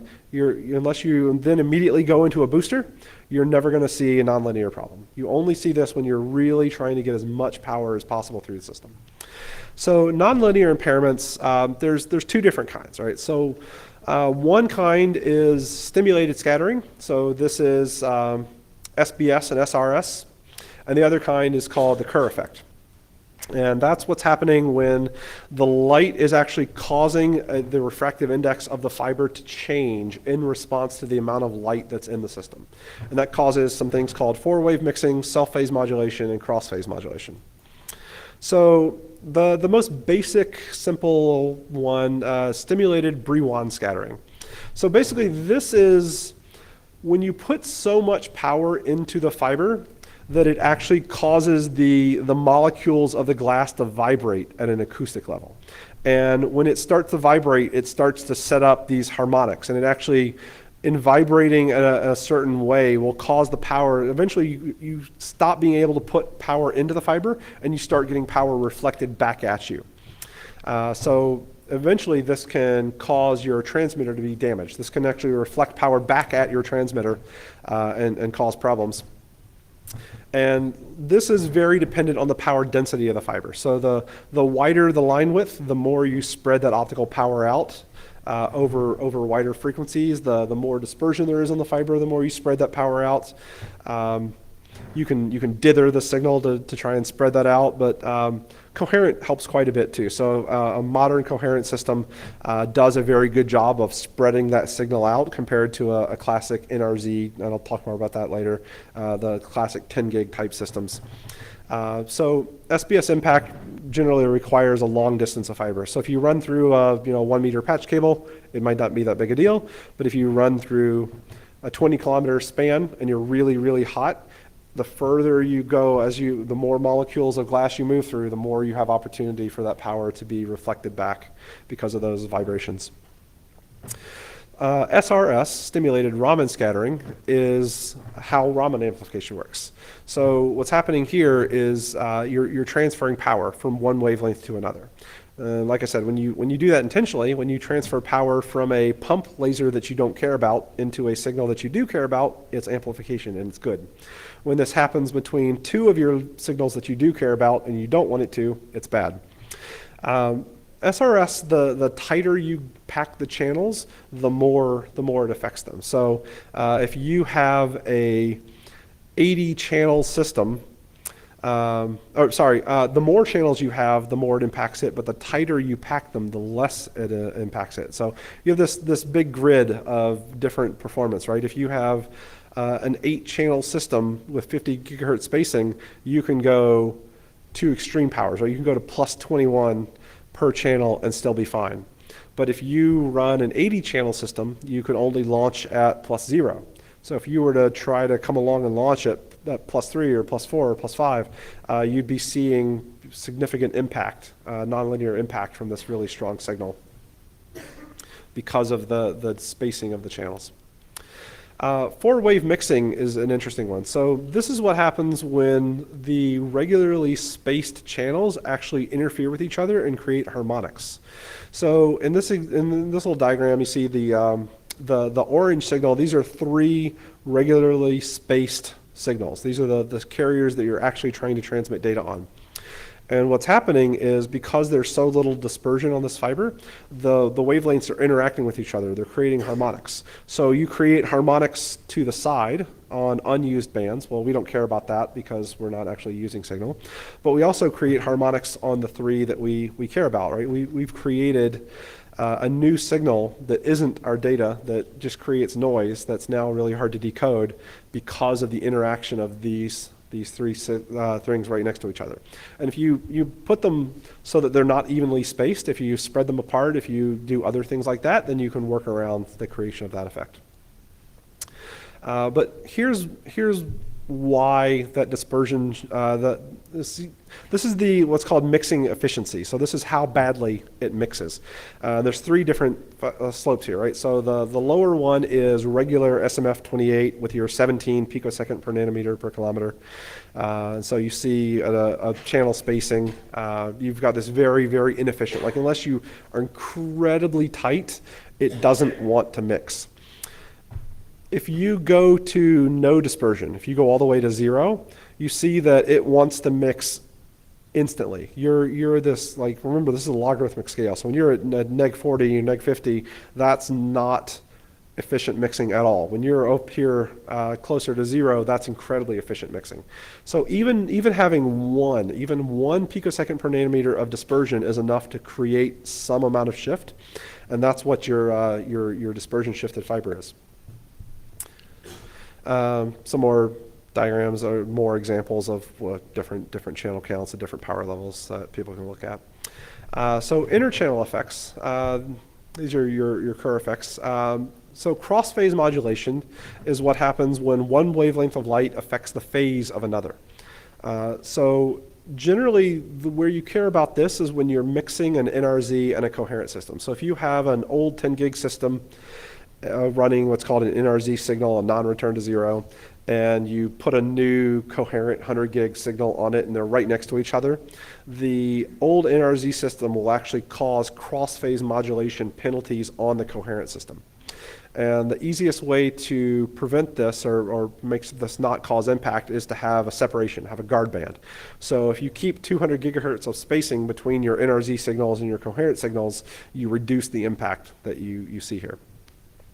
Self-phase modulation is what happens when the change between a 1 and a 0, if you make the light really bright or really dim back and forth, the change between a 1 and a 0 can be so bright that it actually causes the Kerr effect. It actually causes the amount of power in the system, changes the index of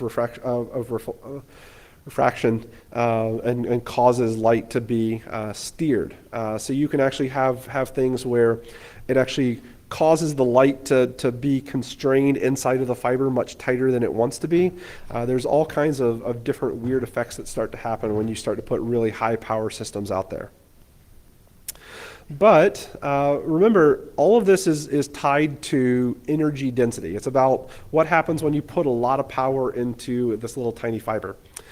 So there's a concept in fiber called the effective area. It's the size of the glass that is actually carrying the wave. So like I said, chromatic dispersion helps this because it's causing a walk-off. It's actually causing the power to be carried at a different moment in time through a different piece of glass. If you have a large effective area fiber, if you have a wider core of fiber, that works also. But to a certain point, right? If you go too big, then you cross into multi-mode and you're suddenly not doing anything useful long haul. So this is called the fiber's effective area. And if you can't find the effective area, you can go find the mode field diameter and do pi r squared. This is telling you how large the core is, how much of the core there is to carry the fiber. And so submarine cable tends to be the largest. So a submarine cable like a Corning Vascade can be 150 micron core. The bigger the core, the more power you put in. So you're able to put in brighter signal, you're able to carry that further. You care about that when you're doing these many 1,000-kilometer submarine spans. One of the trade-offs with this is the larger the effective area, the less Raman gain you have, because Raman gain is a kind of nonlinear effect. So it tends to be pretty proportional, right? So if you have a smaller effective area fiber, then your Raman works really well, and you use Raman amplification. And if you have this big fiber that's designed to take a lot of power, then you don't need as much Raman amplification, and you get it back, and you can put more power into it in a straight EDFA.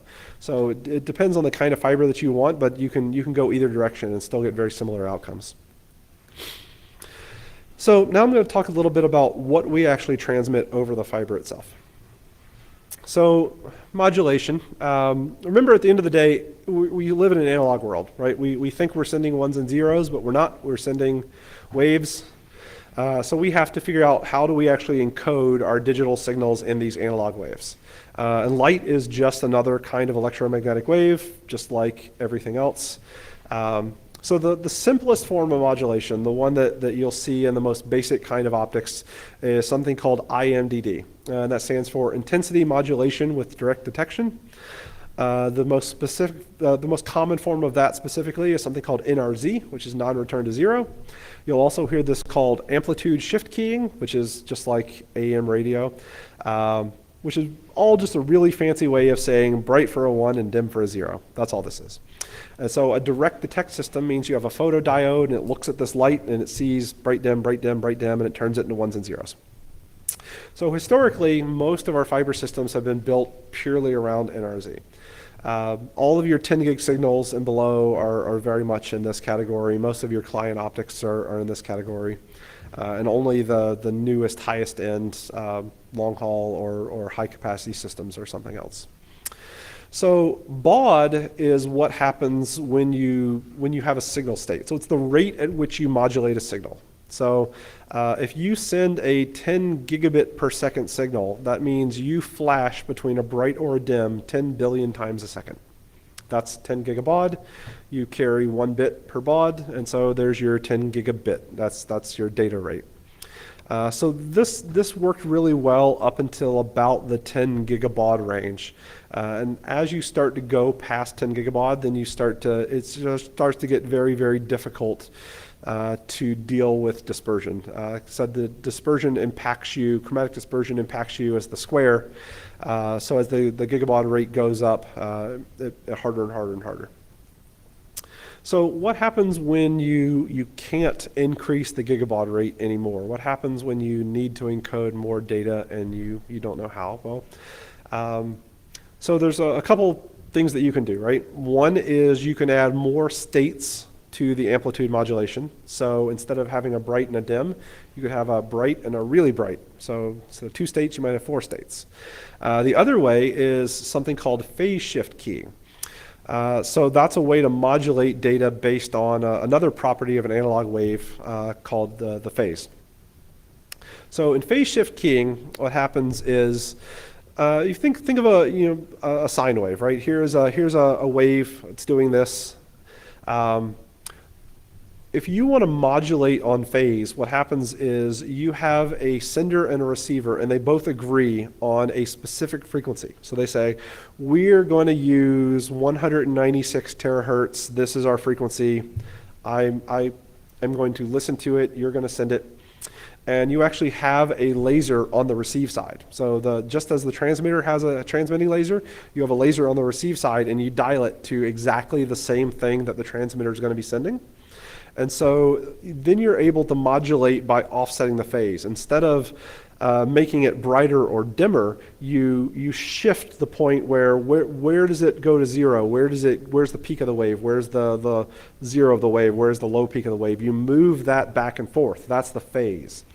And by comparing the local oscillator, what the receiver has and what it knows is that laser versus what the transmitter's sending, you can encode data. That's phase shift keying. So that introduces a class of optical called coherent. So this is where we started to introduce phase shift keying as a way to encode this data. And it's named after the ability to track phase changes in optical signals. That's called phase coherence. So coherent is kind of a marketing name for the general class of technology. And it provides a new way to modulate signals. So it's not just bright dim, bright dim. So like I said, there's a local oscillator. There's a laser on the receive side that you dial to exactly what you want. You compare the difference, you modulate on phase, and you're able to encode data in a completely different way. But that's not as easy as it sounds. Like that's way more complex than a simple photodiode where you just look at a light and see bright dim, and turn it into ones and zeros. So to decode this, you need what's called a DSP, a digital signal processor. And this is a highly advanced chip that is purpose-built to decode these analog signals and figure out what you were trying to encode. So it starts to have the complexity, not quite of like a modern CPU, but it's up there. It's a very, very advanced, very purpose-built, specific processor for decoding these signals. And there's many different manufacturers of these, and they treat them as closely guarded secrets with lots of research that goes into the technology that's behind these. And these DSPs are what's able to decode this signal and tie it all back together.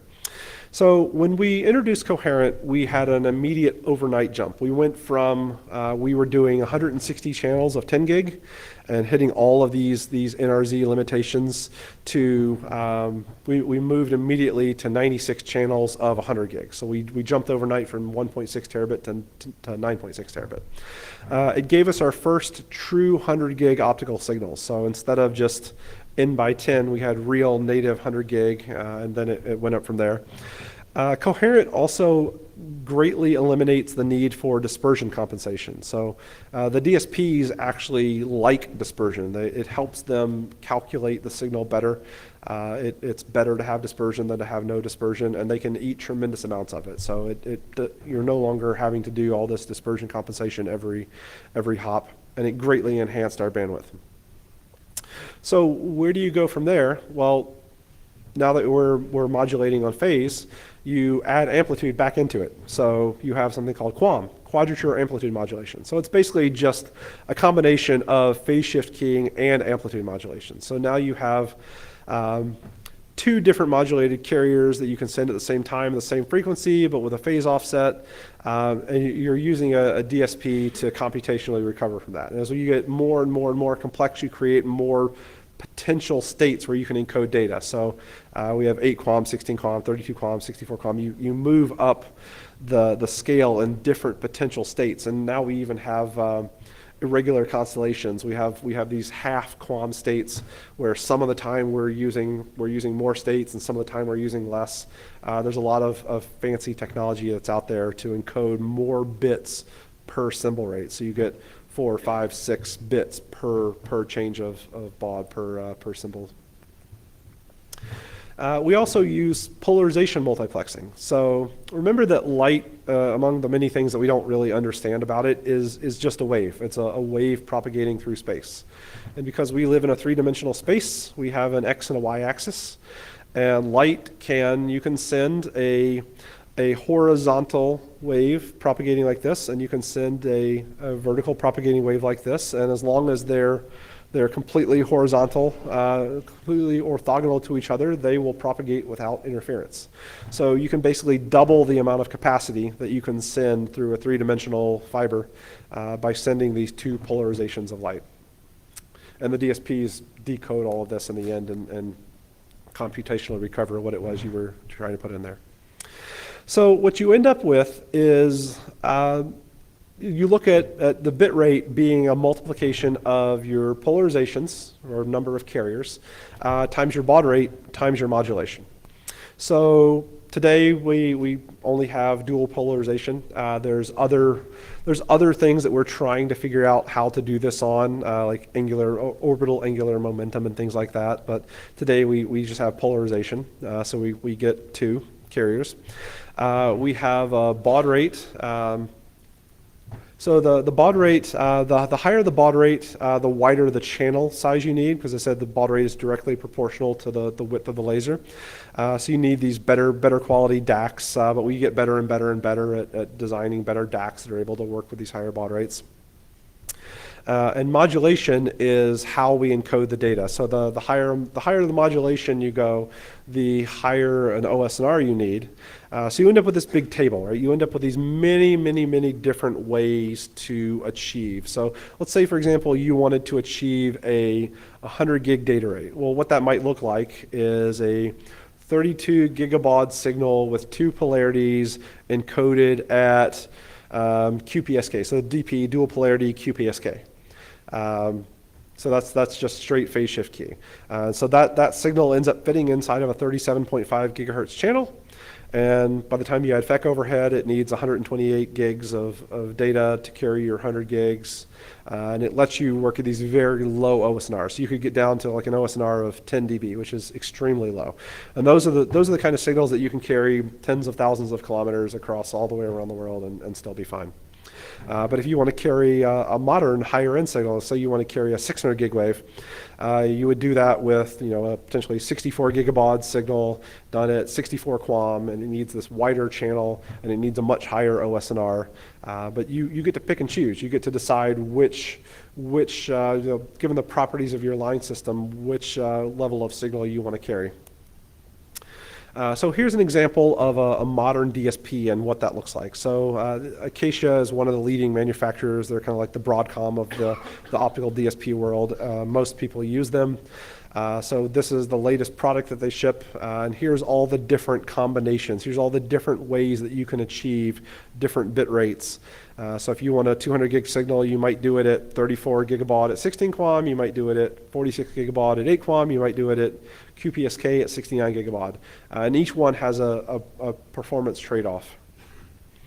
So here's what I mean by that. Let's consider two different ways that you could get to 200 gig, right? So one was we do it with two polarities, 32 gigabaud and 16 QAM. So that requires a 19.5 dB OSNR, which is healthy. But it fits into a very small channel. It fits into a 37.5 gigahertz channel. Another way that you could get 200 gig, instead of trying to up your modulation, is up your baud rate. So instead do 64 gigabaud, but do it at QPSK. Same data rate, same 200 gig, but now we can go way down to a 14.5 dB OSNR. So the benefit there, we can carry that potentially thousands of kilometers longer, but what we've traded is we now need a wider channel to do so. So remember, as the baud rate increases, the channel size increases proportionally. So the more spectrum you can allocate to a particular carrier, the more efficient you can be with it, the more you're able to do this. The downside there is if you're running a brownfield network, so let's say you've got a whole bunch of deployed ROADMs out there and they only pass 50 gigahertz. So a 50 gigahertz ROADM might only have a 37.5 gigahertz passband. You're only able to do the 32 gigabaud signal. You're not able to do a 64 gigabaud signal. So the wider your channels are, or the more modern your system is, and the more that it's able to work with FlexGrid, the more efficient you're able to get with your carriers. So some more things about coherent. Like I said, it eats dispersion for lunch. So you can easily do hundreds of thousands of picoseconds per nanometer. And in fact, coherent systems work better with dispersion. Coherent can lock on because there's a local oscillator, because you're doing phase shifting, you're able to lock on to a specific frequency. So in a lot of cases, you don't need a mux. That's how a CDC ROADM works. You're not actually filtering out, well, channel 1 went here and channel 2 went here, you're sending both signals to both ports, and you're letting the receiver lock onto only what it cares about and discard the rest. But there's a lot of downsides, right? These are very expensive, power-hungry components. They're extremely difficult to integrate into pluggables. So pretty much a rule of thumb is whatever we consider the pluggable that we use for our high-density, 100 gig client optics is always going to be too small for whatever the latest, greatest generation of DSPs are that can live outside in a completely different thermal envelope. And as we increase those pluggables and as those pluggables change, the DSP technology changes too, and it parallels each other quite well. So it's very, very difficult to get coherent shoved all the way down into a pluggable. And by the time we do, we'll probably have decided we don't like that pluggable format anymore, and we'll have wanted to switch. So the other way that you could do this, remember when I said you can have multiple states. You can also have so NRZ is what's called PAM2, pulse amplitude modulation with 2 states, so bright dim. Another way to increase capacity is to add more states. So there's a technique called PAM4. So now we have a bright and a really bright, a dim and a really dim. So you're able to encode 4 potential states, right? So you end up with this thing that looks like this. So as you move from one state to another, you're able to encode whether it was a 1-1 or a 1-0, things like that. So there's a lot of work that goes into, on this specifically, a lot of the 400 gig client optics that we're using are all going to be based around PAM4 technology, because it's very, very difficult to do 100 gig NRZ single lambda. And so like if you consider the cheapest 100 gig is 4x25, how do you do 4x100? That's still 100. You need a 100 native optical carrier. A lot of the 400 gig things are built around doing 50 gigabaud PAM4 and multiple channels of that. So PAM4 is very much tied to everything that we're doing in 400 gig client. And it's used in things like DWDM tuned QSFP 28s done in PAM4 that you can carry over distance. There's a new technology that people are very excited about called 400 gig ZR. So this is an attempt to get coherent technology down into a pluggable. So I have to tell you right now, this is still very much in the R&D phase. None of this exists outside of the lab. The standards are still being developed. It's still a work in progress. So why would we want to do this? Well, there's a lot of overhead you can potentially take out if you can eliminate external transponders. So consider if all you're doing with your optical network is lighting, you run this big optical network and you create packets and then you go right into a router. You light the optical network with your router. If you aren't selling an optical wavelength, if you aren't doing anything, if all you're doing is lighting your packet network, you could have been a lot more efficient if you had put that directly in the router. If you could bypass those client optics, you're saving yourself potentially some SR4 optics or some LR4 optics and some patch cables. You're simplifying your management. You now don't have a second external transponder to manage. So the way that this is talked about is what's called IP over DWDM. It's just straight putting the DWDM directly into the router. And this is something that the industry has gone back and forth on for many, many years. Some days it's the latest fad, some days people are moving away from it. There's advantages and disadvantages to each. So potentially you can eliminate all of that. Router vendors have been doing have been building coherent line cards recently. So they've been taking what would have been a DSP, an external DSP, and just putting it on the line card. So it's still functionally the same thing, but it's now on the router instead of requiring an external transponder. The problem with this is the rate of evolution, the rate at which the DSPs change is a bit different than the rate at which the switch boards change. So largely what you end up doing is creating a crippled line card that now has a lot less capacity for a lot more money when you would have been a lot better off just running an SR4 optic and a patch cable.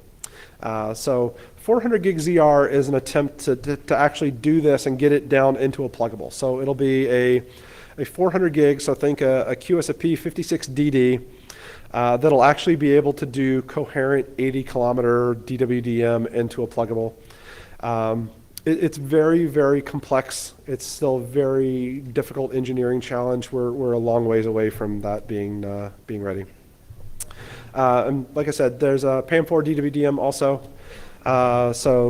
You'll see commercial systems like Inphi makes the most prevalent one of these systems, where you take two 56 gigabaud or 56 gig systems. So it's 28 gigabaud at PAM4. Two carriers offset at plus and minus 25 gigahertz. So you're able to pack a 100 gig DWDM channel into a QSFP 28, put it directly into your device, and you can do 80 to 120 kilometers. But there's a lot of caveats attached to this. So you need special flat top muxes. So if you have standard off-the-shelf muxes that you've always worked with that have always been fine till now, well, they're not going to work anymore. They're not going to carry the spectral width that you need for this particular signal. They're also not going to work for your 600 gig coherent systems either. So a lot of folks are going to need to go out and upgrade. With PAM4 specifically, you have very, very tight dispersion compensation tolerances. So you have to get to within plus or minus 100 picoseconds per nanometer, which is very, very, very tight. You have to amplify straight out of the card.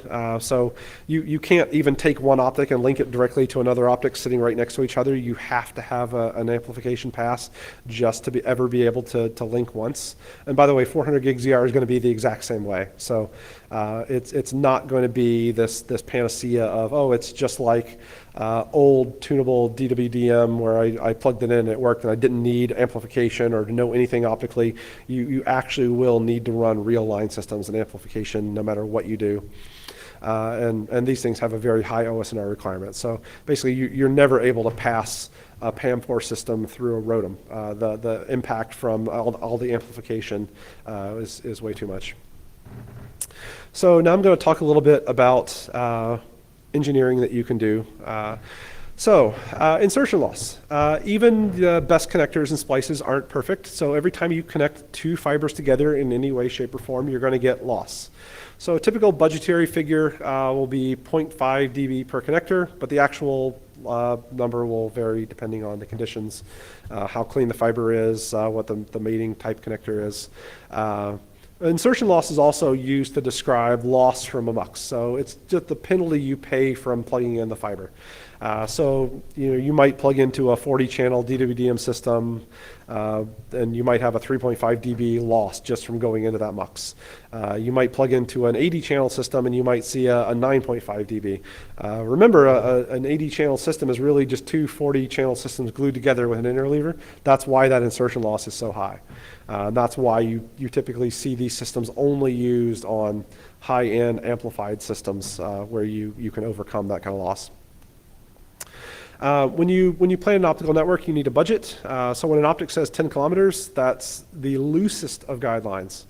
I've seen optics that say 10 kilometers that I can take 30 kilometers. I've seen optics that say 1 kilometer that I can take 25 kilometers. It absolutely, positively is just a bare guideline.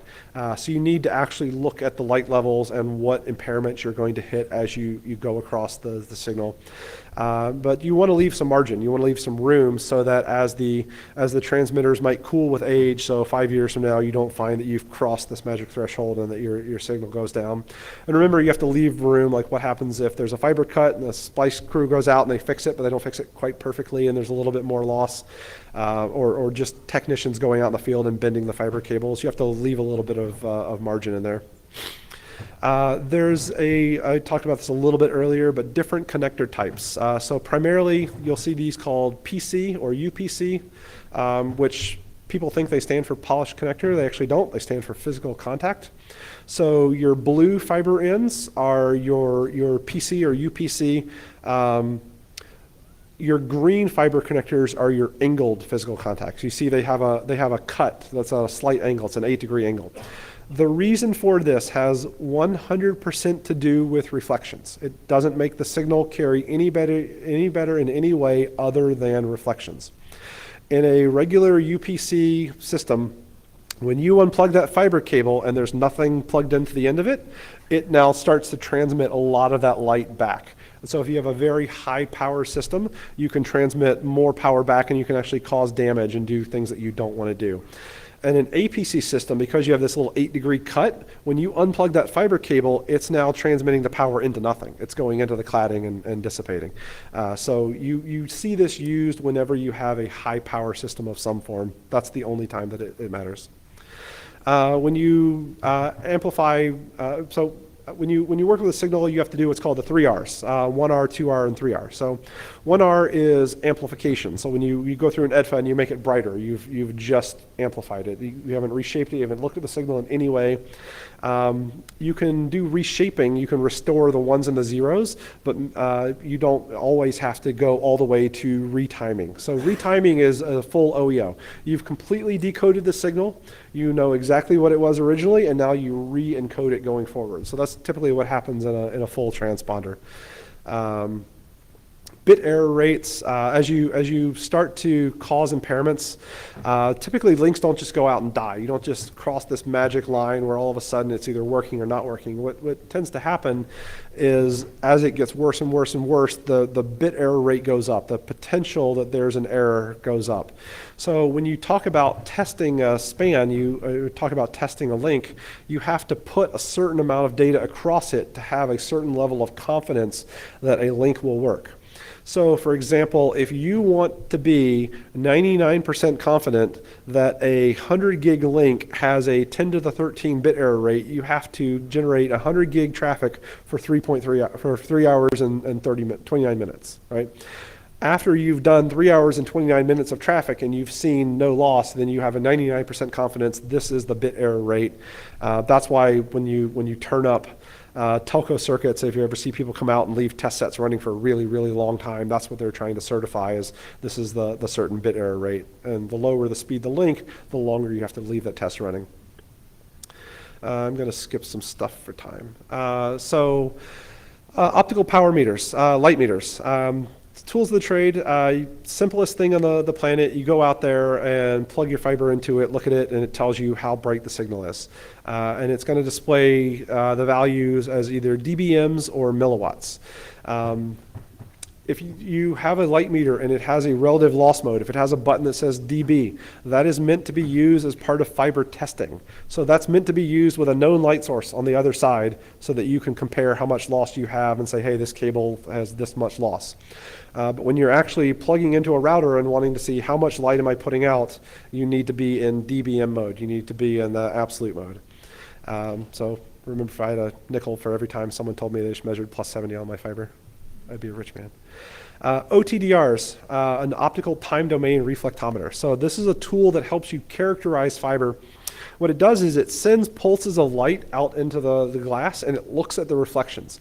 And by sending these really bright pulses of light and waiting and seeing exactly how they come back and varying them over time, you can measure, you can find the splice points. You can see what's the rate of loss over distance, where are the splice points, are there any potential issues, are there core mismatches. It helps you characterize the fiber. So you typically use that when you're provisioning a new fiber or troubleshooting it in some way, trying to figure out where the cut is. It'll tell you 27 kilometers down this span is where the issue is. Here's an example of what that output looks like. People ask me a question, can I really blind myself by looking into the fiber? Otherwise known as, beware of big scary lasers, do not look into beam with remaining eye. I put these stickers out on patch panels randomly sometimes just to mess with people. It's funny. So laser safety, lasers are grouped into 4 main classes for safety. So class 1 is completely harmless and normal use. It's either so low powered that it could do nothing to you, or it's completely inaccessible during normal operations. And class 1M is harmless as long as you don't look at it in a microscope. Class 2 is harmful only if you intentionally stare at it. So like your supermarket scanners. If you really wanted to, you could hold your eye open and do this, but if you don't want to blind yourself, don't do that. Class 3 is something that can be harmful if you look at it accidentally. So there's two different ways that that's split. There's an old system and a new system. It used to be called 3R and 3B. Now it's called, or it used to be called 3A and 3B. Now it's called 3R and 3B. And that has to do with different frequencies of light and different power levels will be given different classifications depending on how likely it is to cause harm. So like those super high-powered laser pointers people buy on the internet, I call them the Department of Homeland Security bat signals. Those a lot of times are into the 3Bs or even Class 4. And Class 4 is something that burns, melts, or destroys Alderon. It's the industrial lasers that are very, very powerful that would actually cause like thermal damage. So when you look at lasers from a networking perspective, it's classified, these are all infrared. These are all infrared lights. So infrared can be broken down into two classes, what's called IRA and IRB. So IRA is near infrared. It's very close to the frequencies of light that we see. And IRB is far infrared, shortwave infrared. And that's so far away that we can't see it. So laser safety is actually based on what can enter the eye, not just the absolute power level. So the cornea actually does a really good job of filtering out light that the eye, if you can't see it, what's the value in it coming through your cornea?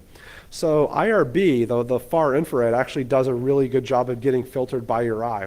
It's the light that's much closer, the lower frequencies that are closer to the visible light that we normally look at that get through. So these are the power requirements for these are the continuous no auto shut-off power requirements for different class lasers. So if you wanted to send an IRB signal over 27 dBm, you'd be into a class 4 laser territory. You need these active disconnect features, all kinds of laser safety things because you could potentially hurt yourself.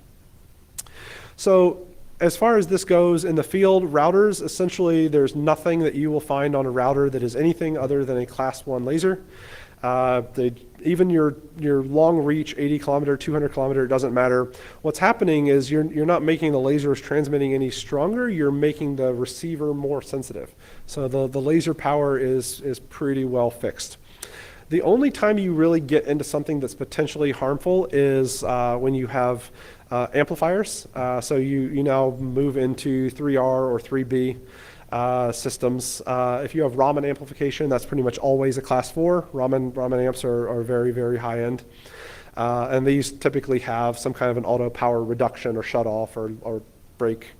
I'm going to have to, whatever. If you have a lot of DWDM equipment, if you have like 40 channels that are all muxed into one, well, now you've just made the signal 40 times brighter. So potentially you could take something that was completely harmless, but now you have 40 of them. You could look at it and hurt yourself. So should I be wearing safety goggles in the colo? Generally speaking, no. Your client optics, like I said, are all class 1. Almost everything that you'll touch on a router is class 1. Even your amplified DWDM systems, unless you're looking at it with a fiber microscope, you're probably fine. Like it tends to spread out pretty quickly. Why even look at the fiber anyways? You're not actually able to see infrared on any signal, but you're able to see the sidebands. So if you look at like an 850 signal, you'll see a little bit of red, but you're just seeing the imperfections of the signal. I'm going to skip a bunch of stuff for time. Do I actually need to be concerned about bend radius? Yes, it's a real issue. You can actually cause light to leak out the side. So here's an example of what happens when you take a bright LED and bend the fiber past its bend radius, and it literally causes it to leak out the sides of the fiber. So you really want to use bend insensitive fiber if possible when working in a data center so that you don't accidentally cause issues. Different wavelengths can talk to each other. I've said all this before. Do I really need to clean the fiber? Yes, you do. Yes. So what a lot of people don't understand, you've got a mating force of 2.2 pounds over a 200 micron surface area. That's 45,000 pounds per square inch of pressure coming together in these very, very small surfaces. So if you have a piece of dust in there, it can permanently pit the fiber. It can ruin that fiber in ways that you might not know until you're way, way, way further down the road and causing problems. So when in doubt, buy a really cheap cleaning kit. They're all over the place. Other miscellaneous fiber information. If you've ever wondered how fast light travels through fiber, the speed of light is here. SMF-28 has a refractive index of 1.4679. So that means light travels through fiber at 204,000, blah, blah, blah, blah, blah. So if you turn that into time, for every 1 millisecond, for every 100 kilometer of fiber, or 62.5 miles of fiber round trip, you see 1 millisecond of latency added to your fiber. So if you ever wonder why you see much higher values than that in real life, remember the fiber is rarely laid in a straight line. It's usually in rings, going through structured cabling all over the place. There might be dispersion compensation spools, but that's how fiber actually creates latency, actually affects latency, and causes that as you go thousands of kilometers and show. That's pretty much it. Questions?